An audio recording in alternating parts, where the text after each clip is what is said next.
Pagi itu, suasana kampung kembang terasa lebih sibuk dari biasanya. Burung-burung masih berkicau seperti biasa, anak-anak berlarian mengejar bola plastik, dan suara teriakan khas Burina menggelegar dari ujung gang. Pak Juki, rapat warga jangan lupa jam 9. Jangan pura-pura ngumpet lagi di kandang ayam. Pak Juki yang sedang ngopi santai di teras rumah langsung tersedak. Ya Allah Burina, belum juga mandi, sudah dikejar kayak maling sapi. Ia bergegas berdiri, mengambil sarung yang nyaris jatuh, lalu masuk ke dalam rumah sambil bersungut-sungut. Di balai warga, Burina sudah sibuk menata kursi plastik dan spanduk bertuliskan sosialisasi program Kampung Sadar KB, keluarga berencana, keluarga bahagia. Tulisannya besar, tapi bagian bawah spanduk penuh gambar aneh. Ada bayi tersenyum, ada alat kontrasepsi, dan entah kenapa ada gambar kardus mie instan. Burina mencubit pipi anak remaja yang desain spanduk itu. Bayu, siapa suruh gambar mie instan? Ini bukan acara bagi-bagi sembako. Kirain KB itu kurangi beban. Bu, maksudnya bantu warga miskin, jawab Bayu sambil cengar-cengir. Burina menghela napas panjang. Jam 9.30, balai warga mulai ramai. Warga kampung kembang berkumpul, duduk di kursi sambil membawa harapan, dan kantong belanja kosong. Ada bisik-bisik dari ibu-ibu. Katanya dapat minyak goreng ya, Bu. Ada yang bilang bahwa KTP dapat beras setengah kilo. Mudah-mudahan ada telur juga. Pak Juki naik ke podium kecil sambil mengetuk mikrofon yang tak menyala. Ia langsung bersuara lantang tanpa alat bantu. Assalamualaikum warahmatullahi wabarakatuh. Warga kampung kembang, mari kita sambut era baru, Kampung Sadar KB. Sontak, sebagian warga bertepuk tangan, tapi wajah mereka bingung. Burina menyambung dengan semangat. KB bukan kurangi beban, bukan kartu bantuan, bukan juga kode barang. Ya, KB itu keluarga berencana. Seketika suasana hening. Pak Pardi, tukang tambal ban yang duduk di deretan depan, angkat tangan. Bu, jadi ini nggak dapat sembako. Burina nyaris tersedak air mineral. Bapak-bapak dan ibu-ibu, mohon dengar dulu. Ini program untuk masa depan keluarga kita. Supaya kita bisa merencanakan jumlah anak, jarak kelahiran, dan kehidupan lebih sejahtera. Mak Ijah, yang duduk sambil kipas-kipas pakai brosur, nyeletuk. Halah, zaman dulu mana ada kayak gitu. Anak ya lahir aja, toh rezeki ngikut. Warga lainnya mulai gelisah. Seorang ibu muda mencolek temannya. Jadi, nggak dapat beras. Sesi penyuluhan dimulai.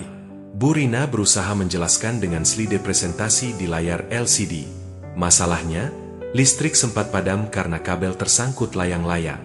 Pak Juki akhirnya menggambar di papan tulis pakai spidol. Ini, ya, KB itu bisa pakai kondom, pil, suntik, spiral, bahkan vasektomi. Begitu mendengar kata vasektomi, para bapak langsung riuh. Waduh, itu kan potong-potong. Pak, saya belum siap kehilangan kenikmatan dunia. Istri saya yang harus KB, saya kan cuma suami. Pak Juki tersenyum, lalu berkata, tenang, Pak, KB itu bukan soal siapa yang lebih berkorban, tapi siapa yang lebih siap merencanakan masa depan. Lagian, anak sekarang mahal, sekolah mahal, susu mahal. Coba tanya Udin dan Marni. Udin dan Marni, yang baru 2 bulan menikah, langsung tersipu-sipu. Kami sih setuju KB, Pak. Cuma, belum tahu harus mulai dari mana. Mulai dari hati, Nak, sahut Pak Juki dramatis. Tapi kalau bisa sambil konsultasi ke puskesmas juga. Tiba-tiba, ada teriakan dari luar balai warga. Ada mobil pick-up masuk, bawa karung-karung. Warga langsung berhamburan keluar. Ternyata mobil itu mengantar alat peraga edukasi dari Dinas KB, bukan sembako. Tapi karena terbungkus karung, warga langsung rebutan. Saya duluan, saya janda 3 anak. Saya lebih miskin, saya nggak punya panci. Pak Juki panik, memanjat bangku dan berteriak. Itu bukan bantuan. Itu boneka edukasi KB dan poster alat kontrasepsi. Satu persatu warga membuka karung dan terpaku. Dalamnya bukan beras, tapi boneka bayi plastik dan model spiral KB. Mak Ijah memegang salah satu boneka sambil melotot. Ini bayi palsu? Astagfirullah, ilmu apa ini? Pak Pardi memegang alat suntik demo, lalu berbisik. Jangan-jangan kita semua lagi dihipnotis. Bu Rina kembali maju ke depan dengan megafon. Tenang, warga, ini hanya peraga. Bukan santet, bukan sihir. Ini alat bantu edukasi.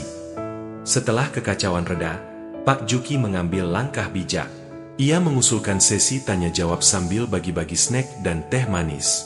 Ternyata, begitu dikasih roti dan teh, suasana jadi cair. Ibu-ibu mulai antusias bertanya, bapak-bapak mulai tertawa, dan Mak Ijah, walau masih skeptis, ikut menonton video pendek dari Dinas KB. Jadi, KB itu bukan berarti dilarang punya anak, ya? Bukan, Bu, jawab Bu Rina sabar. Tapi direncanakan, biar anak sehat, ibu selamat, keluarga nyaman. Di akhir acara, Bu Rina membagikan brosur dan membuat janji untuk konsultasi gratis di puskesmas minggu depan. Warga mulai paham, meskipun masih ada yang kecewa karena tak ada sembako. Pak Juki menutup acara dengan gaya khasnya. Hari ini kita tidak pulang bawa beras, tapi bawa bekal pengetahuan. Besok-besok kalau punya anak, minimal tahu cara ngaturnya. Jangan sampai anak banyak, orang tua stres. Warga pun tertawa. Bahkan Mak Ijah berkomentar, "Yah, kalau anak bisa diatur, siapa tahu saya mau ikut program KB Lansia." Ya. Seluruh balai warga bergemuruh oleh tawa. Kampung Kembang belum sepenuhnya sadar KB, tapi satu langkah sudah dimulai. Dari kekacauan, tawa, dan sedikit salah paham, warga mulai terbuka pada perubahan. Dan Pak Juki, sambil minum teh di ujung acara, berbisik pada Bu Rina. Langkah pertama sudah beres, Bu. Langkah kedua, kita hadapi nanti. Yang penting, warga nggak lagi nyangka KB itu singkatan dari kopi dan beras. Bu Rina tertawa. Pagi yang tenang di Kampung Kembang. Burung-burung masih berkicau, tukang sayur sudah lewat dengan toanya yang selalu fals menyanyikan lagu dangdut versi instrumental. Dan di sebuah rumah mungil bercat hijau Tosca, Udin dan Marni sedang berdiskusi serius di meja makan sambil menyendok bubur ayam. "Aku rasa kita harus mulai ikut KB deh, Din," ucap Marni pelan. "Iya, aku juga mikir begitu, apalagi setelah penyuluhan kemarin. Pak Juki dan Bu Rina tuh bener juga. Kita belum siap kalau langsung punya anak sekarang," balas Udin sambil mengaduk sambal di bubur. Suasana hampir romantis dan logis, kalau saja tak diinterupsi oleh suara keras dari kamar belakang. "Apa KB?" Pintu kamar terbuka keras, dan muncullah Mak Ijah dengan daster batik dan ikat kepala. Ekspresinya seperti habis menonton sinetron tragis. "Kalian ini baru nikah 2 bulan, sudah mikir ngerem anak. Nanti kebun siapa yang ngurus? Saya ini nunggu cucu loh." Udin terdiam. Marni mencoba tersenyum manis. "Mak, kita bukan gak mau punya anak, tapi mau ngatur dulu. Biar anaknya sehat, kita juga siap secara ekonomi." "Ekonomi? Cucu itu bukan investasi ekonomi. Cucu itu penambah rezeki. Dulu saya punya 5 anak, bisa kok makan semua," bentak Mak Ijah sambil duduk dengan dramatis. "Iya, Mak. Tapi zaman dulu beras 1000 sekilo, sekarang Indomie aja naik 2 kali seminggu," timpal Udin lirih. Mak Ijah tak menyerah. Ia melipat tangan di dada seperti pendekar tua yang menantang. Di posyandu minggu itu, Bu Rina sudah menyiapkan strategi mendekati Mak Ijah. Ia tahu kalau Mak Ijah ini kepala batu, tapi kalau sudah kena acara arisan atau senam lansia, biasanya bisa diluluhkan. "Bu, minggu ini kita bikin senam lansia tema lentur bersama KB, ya, ada door prize," seru Bu Rina ke grup WhatsApp lansia. Seketika grup penuh dengan emoji jempol dan stiker bunga. Tak lama, Mak Ijah membalas, "Kalau door prize-nya minyak goreng, saya datang." Hari H pun tiba. Lapangan posyandu penuh ibu-ibu senam dengan gerakan lucu. Musik dangdut remix mengalun, dan di barisan tengah, berdirilah Mak Ijah, ikut menggerakkan tangan walau dengan muka jutek. Bu Rina maju setelah sesi senam selesai, membagikan goodie bag berisi susu lansia, brosur KB, dan gantungan kunci. "Bu Ibu, ayo kita ngobrol tentang KB, bukan cuma buat ibu-ibu muda, tapi juga buat nenek-nenek kece kayak kita. Biar kita bisa edukasi cucu, anak, dan tetangga. Mak Ijah langsung menyela. Saya keberatan, Bu. KB bikin anak malas punya anak. Nanti cucu saya cuma satu. Kalau satu sakit, siapa yang bantu kebun? Cuma satu orang? Itu namanya keluarga berat sepihak, bukan berencana. Warga lainnya tertawa. Tapi Bu Rina tak kehilangan akal. Mak Ijah, sekarang coba bayangin, cucu 5, tapi semua main gadget, nggak ada yang mau ke kebun. Mau gimana? Mak Ijah mendelik, tapi diam sejenak. Seolah memikirkan cucu virtual yang minta Roblox daripada cangkul. Di arisan RT minggu itu, perdebatan makin seru. Bu Rina mengangkat topik, peran ibu mertua dalam keluarga berencana. Langsung saja semua mata melirik Mak Ijah yang duduk sambil mengupas mangga. Saya ini bukan anti KB, tapi anti anak males. Dulu anak saya 5, semua bisa bantu. Sekarang, baru nikah, udah mikir rem-rem anak. Bu Neneng, tetangga yang anaknya kuliah di kota, menyaut. Anak banyak kalau nggak dididik ya tetap repot. Mak, anak saya cuma 2, tapi semua kuliah. Nggak ada yang ngeluyur ke warnet. Justru itu, Bu Neneng, harus banyak anak, biar kalau satu gagal, yang lain bisa gantiin. Seru Mak Ijah dengan semangat. Bu Rina tertawa geli. Kayak main bola aja, Bu.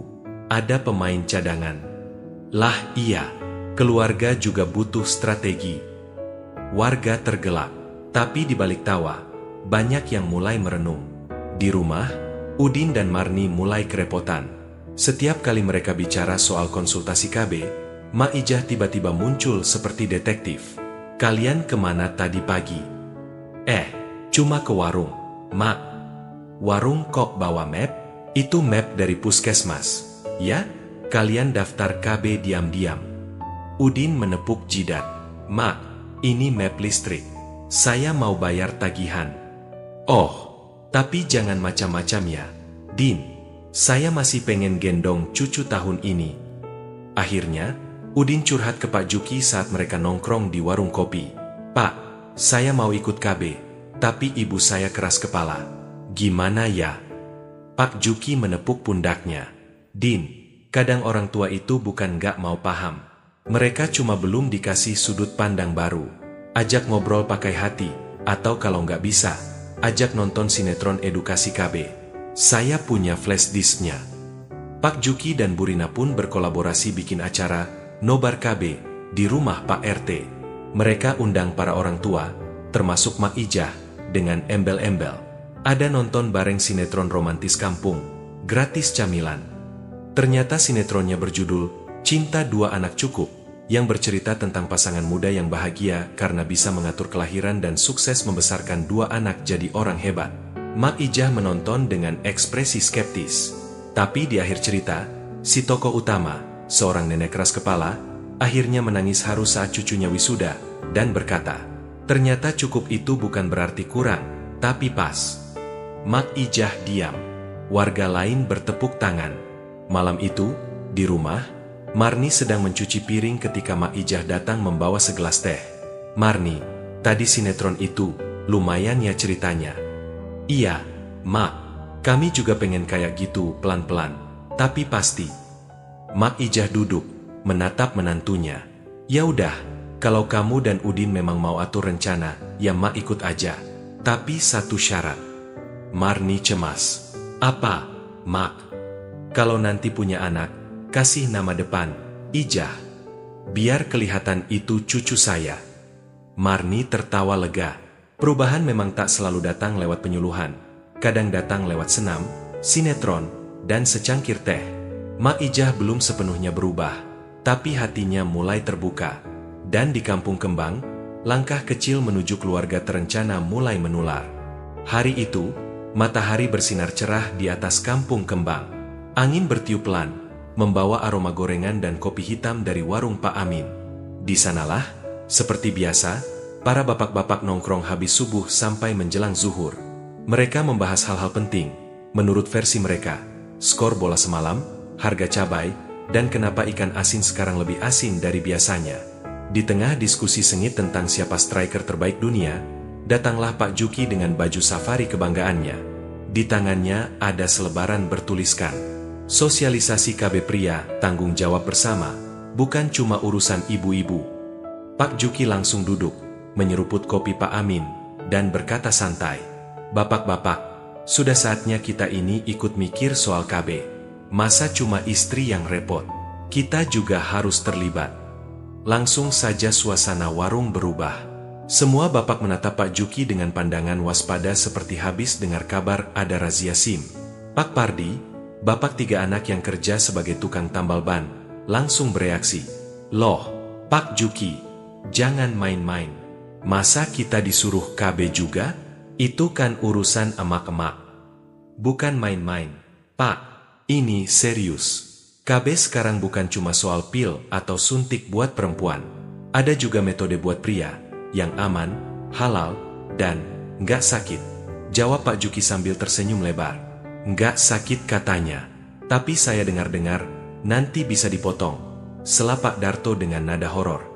"Iya, teman saya bilang, kalau KB pria itu alatnya disegel permanen. Gimana kalau mau tambah anak lagi?" Timpal Pak Arifin, yang pernah ikut MLM tapi gagal. Ketakutan para bapak ini berkembang menjadi perlawanan kecil-kecilan. Dalam waktu 1 malam, terbentuklah grup WhatsApp baru bernama Koalisi Bapak Bebas KB, KBBK. Anggotanya, Pak Pardi, Pak Darto, Pak Arifin, dan 17 bapak lainnya yang masih trauma disunat waktu SD. Isi grup, bukan diskusi ilmiah, tapi meme absurd seperti gambar alat kontrasepsi pria dengan caption, "Hidup kami tak bisa dibatasi." Stiker mak lampir berteriak, "Jangan ganggu suamiku dengan program KB." Screenshot hoaks dari internet yang bilang, KB pria bisa bikin rambut rontok dan lupa jalan pulang. Pak Juki yang diam-diam ikut grup itu, karena diundang dengan nama samaran, Bang J, hanya bisa mengelus dada. Kalau gini terus, makin susah ngajak bapak-bapak sadar. Merasa pendekatan serius nggak berhasil, Pak Juki dan Bu Rina menyusun strategi baru, lomba pantun KB bapak-bapak saat acara HUT kampung. Biar mereka belajar sambil ketawa. Siapa tahu dari tawa jadi paham, kata Bu Rina penuh semangat. Pak Juki pun mendatangi warung satu persatu, mengajak bapak-bapak mendaftar lomba. Awalnya banyak yang menolak, tapi begitu dengar hadiahnya, juara 1, setrika baru dan voucher makan bakso sekeluarga, langsung 12 bapak mendaftar. Pak Pardi semangat latihan pantun. Kalau pagi makan pepaya, anak 2 cukup bahagia. Pak Darto ikut ke pasar beli lele. Istri KB, saya boleh? Pak Juki geli, boleh. Pak, KB itu kesepakatan, bukan paksaan. Balai warga dipenuhi warga yang penasaran. Ibu-ibu duduk rapi sambil membawa kipas dan anak kecil. Di atas panggung, spanduk besar bertuliskan, "Lomba Pantun KB Bapak-Bapak Kampung Kembang siap berkembang." MC-nya, tentu saja Pak Juki, yang tampil dengan setelan safari dan topi bambu ala pelawak 80-an. Peserta pertama, Pak Darto, maju dengan percaya diri, naik sepeda ke kota Medan. Anak banyak bikin pusing badan. Warga tertawa. Pak Pardi tak mau kalah. Ke warung beli sambal terasi. 2 anak cukup, hidup pun berisi. Sorak-sorai makin meriah. Bahkan Mak Ijah yang duduk di barisan depan ikut tertawa lepas. Giliran Pak Arifin, yang awalnya sangat anti KB, maju dan mendadak jadi puitis. Pergi ke pasar beli selendang. KB pria? Kenapa tidak? Toh itu untuk keluarga senang. Semua terpana.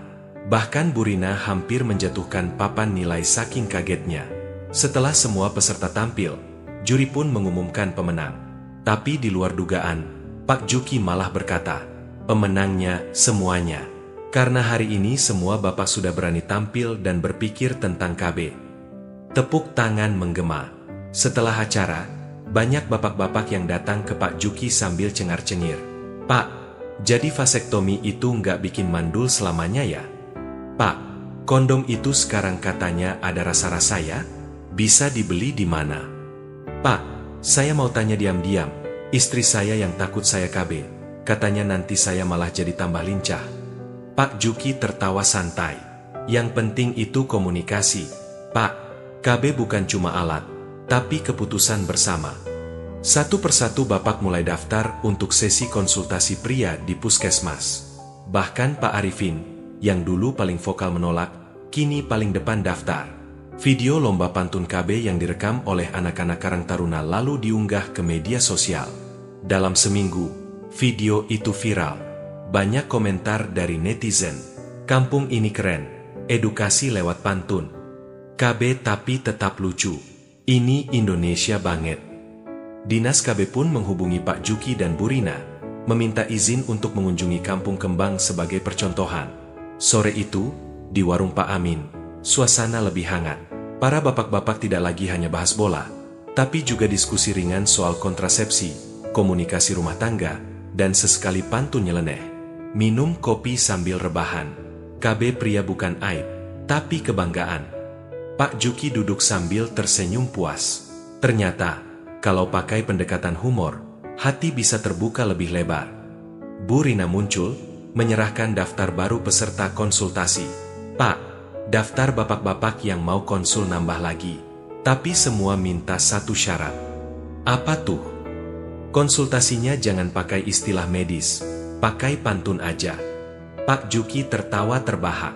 Dari meme, pantun, hingga ketawa bersama, para bapak di Kampung Kembang akhirnya paham. Merencanakan keluarga bukan soal kehilangan, tapi tentang membangun masa depan. 3 bulan telah berlalu sejak lomba pantun fenomenal di Kampung Kembang. Sejak saat itu, suasana kampung berubah drastis. Warung kopi bukan lagi tempat gosip tentang sinetron, tapi jadi pos koordinasi bapak-bapak yang sedang menyusun jadwal konsultasi KB di puskesmas. Senam pagi di lapangan tak hanya diikuti ibu-ibu, tapi kini juga diramaikan bapak-bapak berkaos oblong dengan tulisan KB, kui, bareng-bareng. Dan yang paling mencengangkan, Mak Ijah kini memakai pin di dadanya bertuliskan Duta Lansia KB. Lengkap dengan selempang yang ia jahit sendiri. Biar keren kayak putri Indonesia, tapi versi kampung, katanya bangga. Suatu hari, Bu Rina berlari-lari kecil ke rumah Pak Juki sambil membawa surat resmi dari kabupaten. Pak, kita dapat kunjungan dari Dinas KB Pusat minggu depan. Katanya Kampung Kembang terpilih jadi kandidat Kampung KB terbaik se-kecamatan. Pak Juki, yang sedang memanggang pisang di teras, langsung berdiri dan berteriak, Alhamdulillah.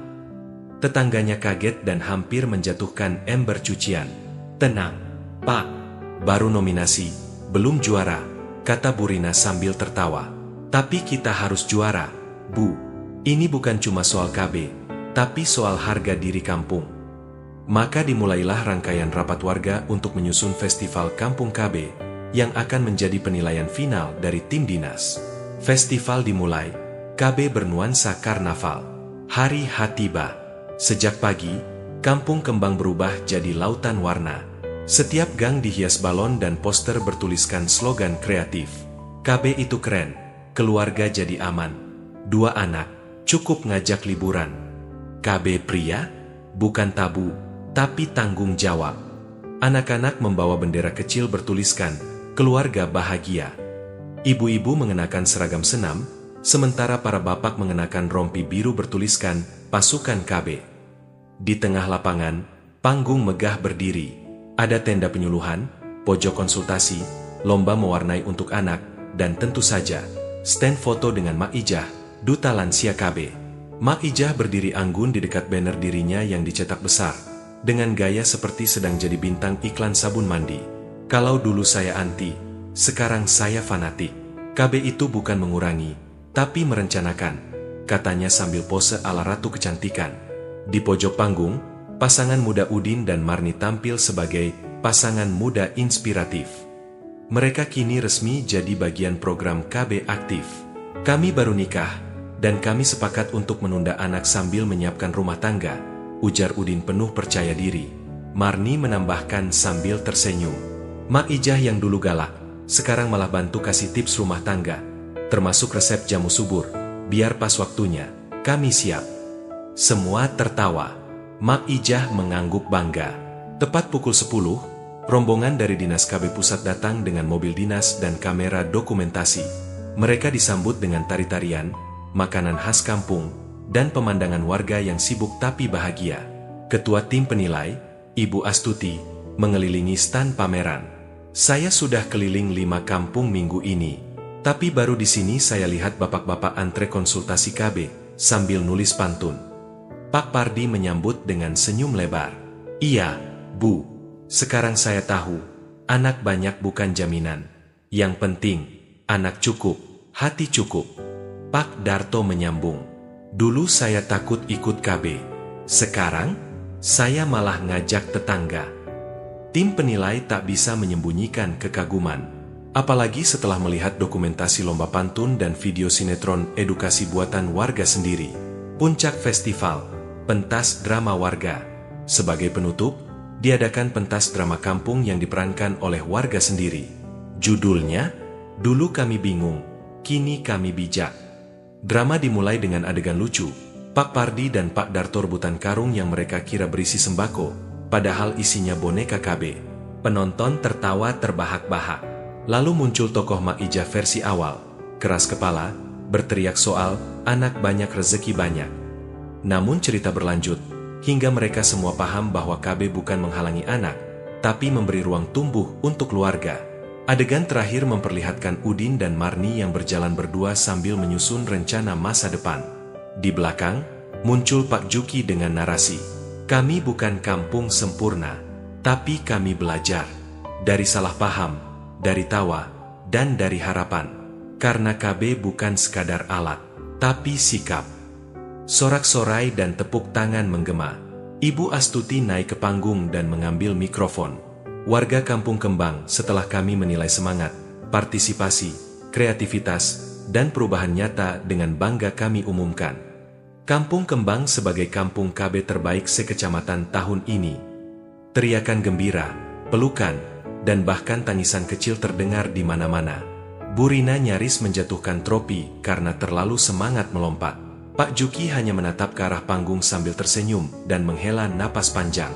Alhamdulillah, akhirnya, semua lelah dan ketawa itu membuahkan hasil. Malam hari, saat lampu-lampu panggung mulai dimatikan dan warga mulai pulang, Pak Juki duduk di beranda rumah bersama Bu Rina, Udin, Marni, dan tentu saja, Mak Ijah. Pak Juki, kata Marni, terima kasih ya, kalau bukan karena Bapak dan Bu Rina, kami mungkin masih bingung soal KB. Pak Juki tersenyum. Ini kerja kita semua, Neng. Tanpa ibu-ibu yang cerewet, bapak-bapak yang malu-malu, dan Mak Ijah yang keras kepala, kampung ini nggak bakal berubah. Mak Ijah tertawa pelan. Jangan sebut saya keras kepala dong. Sekarang saya udah jadi selebgram KB. Loh, follower saya di TikTok naik 800. Semua tertawa lepas di bawah langit malam yang cerah. Keluarga berencana bukan soal mencegah, tapi soal mempersiapkan. Bukan soal membatasi, tapi soal membahagiakan. Bukan hanya urusan perempuan, tapi tanggung jawab bersama. Kampung Kembang bukan lagi kampung yang salah paham, tapi kampung yang paham bahwa masa depan dimulai dari rencana hari ini.